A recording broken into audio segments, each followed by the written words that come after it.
Hi అండి అందరికీ. ఈరోజైతే బేబీ కార్న్ బజ్జీలు చేస్తున్నానమాట. మామూలుగా మిరపకాయ బజ్జీలు, అరటికాయ బజ్జీలు, సొరకాయ బజ్జీలు అలాగా చేసుకుంటాం కదా. అదేవిధంగా ఈ చిన్న చిన్న బేబీ కార్న్స్ ఇలా మధ్యకి కట్ చేస్తున్నానండి. ఇంకా పలచగా కూడా కట్ చేసుకోవచ్చు, 2-3 లాగా చేసుకోవచ్చు అనమాట. ఇవి లోపల కూడా బాగా ఫ్రై అవ్వాలండి, అప్పుడే బాగుంటాయి అన్నమాట బజ్జీలు. లేదంటే కొంచెం మెత్తగా ఉంటాయి, లోపలంతా మెత్తగా ఉండకూడదు, కరకరలాడేలాగా ఫ్రై అవ్వాలన్నమాట. ఇవన్నీ కట్ చేసుకొని పక్కన పెట్టేస్తున్నాను. అంటే ఆ చివర్లో ఈ చివర్లో ఉంటాయి కదా, అవన్నీ తీసేస్తున్నాను అనమాట. బాగున్నాయన్నీ తీసి ఒక పక్కన పెట్టేసి మామూలుగా శనగపిండితోటే చేస్తున్నానండి. లేదంటే మొక్కజొన్న పిండి ఉంటుంది కదండి, ఆ పిండితో కూడా చేసుకోవచ్చు. నేనైతే శనగపిండితో చేస్తున్నాను. శనగపిండి తీసుకొని అందులో ఉప్పు, కారం, పసుపు, అలాగే కొంచెం వాము, కొంచెం కారం కూడా యాడ్ చేస్తున్నాను. ఇది కారంగా ఉండదండి, ఎందుకంటే కారం వేసుకోవాల్సిందే. మామూలుగా మనము మిర్చి బజ్జీలు చేస్తాం కదా, వాటికైతే కారం అవసరం లేదు.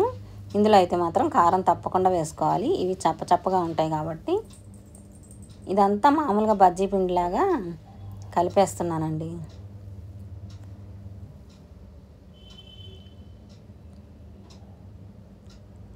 ఈ విధంగా కలుపుకొని మళ్ళీ మనం చేసేటప్పుడు ఏమన్నా కొంచెం వాటర్ అవసరం అయితే వేసుకోవచ్చండి. మరీ ముందే అలా కలిపేసుకోకూడదు అనమాట. అంటే వాటర్ లాగా కలిపేసుకున్నామంటే సరిగ్గా రావు కదా, అలా అనమాట. ఆయిల్ అయితే పెట్టేశాను, ఆయిల్ వేడవుతూ ఉంది. ఇంకా చేయి తడుపుకోవటానికి వాటర్ అనేది తీసుకొచ్చాను. కొంచెం ఆయిల్లో వేసి చూస్తున్నానండి అసలు ఎలా వస్తున్నాయి ఏంటి అని. అంటే ఆయిల్ వేడయిందా లేదా అనేది చూసుకున్నాను. ఇంకలాగా బజ్జీలాగా ముంచి వేస్తున్నాను అనమాట. ఇవి బాగా ఒక పక్కంతా కనపడేలాగా ఉండాలండి. అంటే మొత్తం పిండి ముంచకూడదు, ఎందుకంటే ఆ లోపల ఉన్నటువంటిది కూడా బేబీ కార్న్ అనేది కూడా ఫ్రై అవ్వాలన్నమాట. కరకరలాడేలాగా ఫ్రై అవుతేనే బాగుంటాయి. లేదంటే కొంచెం మెత్తగా ఉంటాయి. లోపల ఫ్రై అవ్వకపోతే మాత్రం అస్సలు బాగోవండి, మెత్తగా ఉంటాయి అన్నమాట, అంత నచ్చవు. బాగా లోపల కూడా ఫ్రై అవ్వాలి. ఒక పక్క అంతా పిండి పెట్టకూడదండి, ఒక పక్క మాత్రమే పిండి పెట్టాలి, అప్పుడే బాగుంటాయి. ఇలా అన్నీ యాడ్ చేసుకున్న తర్వాత కొంచెం ఫ్రై అయిన తర్వాత ఇవి తీసి పక్కన పెట్టుకొని ఇంకా కొన్ని కూడా వేసుకొని అవి ఇవి కలిపి ఫ్రై చేసుకోవాలి. ఎందుకంటే లోపల అంతా బాగా ఫ్రై అవ్వాలండి. మిర్చి అంటే తొందరగా ఫ్రై అవుతుంది, కానీ ఇవి అసలు తొందరగా ఫ్రై అవ్వండి, ఎక్కువసేపు టైం పడుతుంది అన్నమాట. మామూలుగా కార్న్ఫ్లోర్ అంటారు కదా, అలా కూడా చేసుకోవచ్చు. అలా చేసుకుంటే ఇంకా క్రిస్పీగా ఉంటాయి.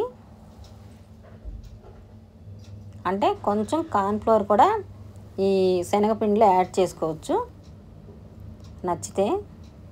నేను ఇలాగ ఓన్లీ శనగపిండితో మాత్రమే చేస్తున్నానండి. అవి ఇవి కలిపి మొత్తం అన్నీ కలిపి ఫ్రై చేసుకోవాలి.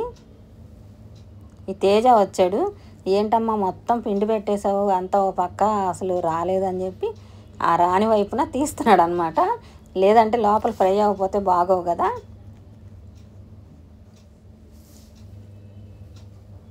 ఇలా ఎక్కువసేపు ఫ్రై చేసుకోవాలండి. లోపల ఆ బేబీ కార్న్ అనేది కూడా కొంచెం చక్కగా అంటే కరకరలాడుతూ రావాలన్నమాట, అప్పుడు బాగుంటాయి. ఇందులోకి అయితే మాత్రం గ్యారంటీగా ఏదైనా చట్నీ అనేది ఉండాలండి. పచ్చిమిర్చి చట్నీ కానీ, లేదంటే నిమ్మకాయ అలా చట్నీ కానీ, చింతపండు చట్నీ కానీ అలా ఉంటేనే మనము తినగలుగుతాము.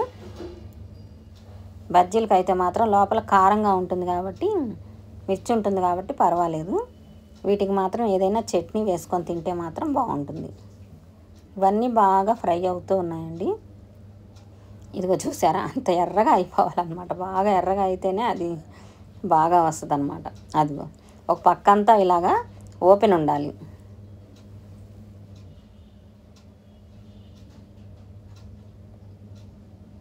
ఇలాగనమాట ఓపెన్ ఉంటేనే అది లోపల ఫ్రై అవుతుంది. ఎన్నిసార్లు చెప్తున్నారు ఏంటి అని అనుకుంటున్నారేమో, కానీ అవి లోపల ఫ్రై అవ్వకపోతే అసలు బాగోవండి. మెత్తగా ఉన్నట్టుంటాయి అన్నమాట, కరకర ఆడుతూ ఉండవు అన్నమాట. అందుకని అలా చెప్తున్నాను.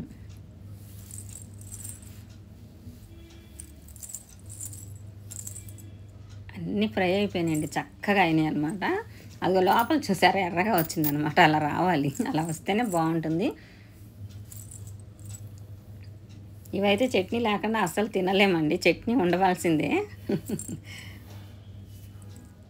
కారం ఎక్కువ ఉండదు కదా, కారం కూడా కొంచెం తక్కువ వేసాము. అదే మరి కారం ఎక్కువ వేసి చేసామనుకోండి ఎర్రగా వస్తాయన్నమాట. అందుకని మరింత ఎక్కువ వేయలేదు నేను కారము. చట్నీ అంటే పల్లీ చట్నీ కాదండి, అలాగే కొబ్బరి చట్నీ కూడా కాదు, ఏదైనా కారంగా ఉండే చట్నీ కావాలన్నమాట. టమాటా చట్నీ కానీ, నిమ్మకాయ కారం కానీ, చింతపండు చట్నీ కానీ వేసుకుంటే బాగుంటుంది.